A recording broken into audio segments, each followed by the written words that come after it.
Assalamualaikum warahmatullahi wabarakatuh.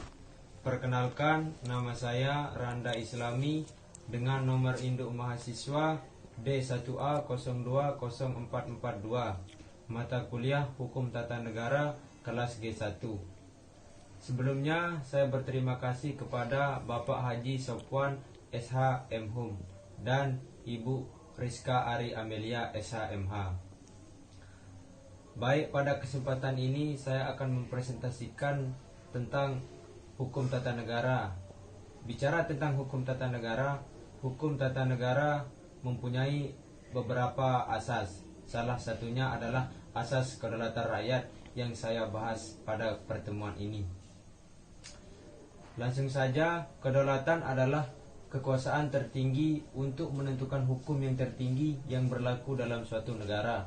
Sedangkan kedaulatan rakyat adalah kekuasaan tertinggi untuk menentukan hukum yang tertinggi dalam negara adalah rakyat melalui wakil-wakilnya seperti DPR dan pemimpin yang dipilih langsung oleh rakyat. Selanjutnya, asas kedaulatan rakyat dapat disamakan dengan asas demokrasi. Bicara tentang demokrasi, demokrasi adalah sistem pemerintahan dari rakyat, oleh rakyat, dan untuk rakyat. Pemimpin dan wakil rakyat dipilih dari rakyat, oleh rakyat, untuk melaksanakan kesejahteraan dan amanat dan aspirasi rakyat. Kedaulatan rakyat memiliki dasar hukum dua bagian, yakni pra-amandemen dan pasca-amandemen UUD 1945. Baik, kita bahas yang pertama adalah pra-amandemen UUD 1945 yang berisi pasal 1 ayat 2 Undang-Undang Dasar 1945 tentang kedaulatan berada di tangan rakyat dan dilaksanakan sepenuhnya oleh Majelis Permusyawaratan Rakyat. Yang kedua, rumusan kedaulatan rakyat tersebut membawa konsekuensi adanya supremasi Majelis Permusyawaratan Rakyat. Yang ketiga, rumusan tersebut juga implikasinya hukum yang menempatkan MPR sebagai lembaga tertinggi negara. Selanjutnya, pasca amandemen Undang-Undang 1945 yang berisi tentang 1. Pasal 1 ayat 2 Undang-Undang 1945 berisi tentang kedaulatan berada di tangan rakyat dan dilaksanakan menurut Undang-Undang Dasar. Yang kedua, isi rumusan pasal tersebut mengandung makna supremasi konstitusi atau supremasi hukum. Selanjutnya, implikasi di bidang ketatanegaraan. Implikasi di bidang ketatanegaraan mempunyai beberapa isi, yakni 1. Menempatkan MPR sebagai lembaga tertinggi negara. Yang kedua, MPR memilih presiden. Yang ketiga, MPR yang mendistribusikan kekuasaan kepada lembaga tertinggi negara lain. Yang keempat, presiden menerima mandat dari MPR. Yang kelima, kekuasaan membentuk undang-undang ada di tangan presiden.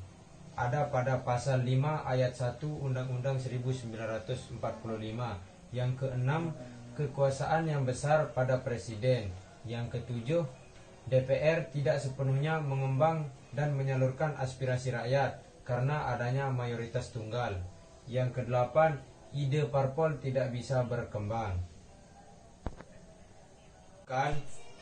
Sedangkan implikasi di bidang ketatanegaraan mempunyai juga beberapa isi. Salah satunya yakni supremasi konstitusi dalam kurung hukum. Yang kedua, kekuasaan perundang-undangan ada pada DPR, ada pada pasal 20. Yang ketiga, dibentuk Mahkamah Konstitusi sebagai pegawai konstitusi. Yang keempat, MPR bukan lagi lembaga tertinggi negara. Yang keenam, kekuasaan presiden dibatasi oleh presiden. Yang ketujuh, kekuasaan dan kewenangan DPR menjadi bertambah. Yang kedelapan, presiden dapat di-investment dalam masa jabatannya oleh DPR, MPR, dan MK. Yang kesembilan, pembentukan DPD sebagai perwakilan daerah. Yang ke-10, penghapusan DPA, kemudian dibentuk Dewan Pertimbangan Presiden. Adapun jenis-jenis kedaulatan rakyat sebagai berikut. Jenis-jenis kedaulatan rakyat dapat dibedakan berdasarkan teori, yakni 1. Kedaulatan rakyat. Teori ini mengajarkan bahwa kekuasaan tertinggi di suatu negara di tangan rakyat. Yang kedua, kedaulatan Tuhan.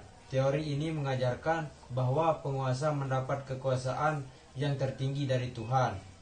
Yang ketiga, kedaulatan negara. Teori ini mengajarkan kekuasaan tertinggi terletak pada negara. Yang keempat, kedaulatan raja. Kedaulatan raja ini mengajarkan kekuasaan tertinggi di tangan raja dan keturunannya. Yang kelima, kedaulatan hukum. Teori ini mengajarkan kekuasaan tertinggi pada dasar hukum tersebut. Kedaulatan rakyat mempunyai makna, yakni kehidupan negara pada prinsipnya sama dengan kehidupan keluarga. Kedaulatan rakyat memberi gambaran bahwa rakyatlah pemegang kekuasaan tertinggi dalam setiap kehidupannya, dalam bermasyarakat dan bernegara. Penyelenggaraan pemerintah negara berdasarkan kedaulatan rakyat tersebut akan terlihat dalam sistem pemerintahan Indonesia. Dalam sistem pemerintahan Indonesia akan tergambar peran lembaga negara sebagai pelaksanaan kedaulatan rakyat. Mungkin hanya ini saja yang bisa saya sampaikan. Lebih kurangnya saya mohon maaf. Hadza faqat minni wabillahi taufiq wal hidayah. Wassalamualaikum warahmatullahi wabarakatuh.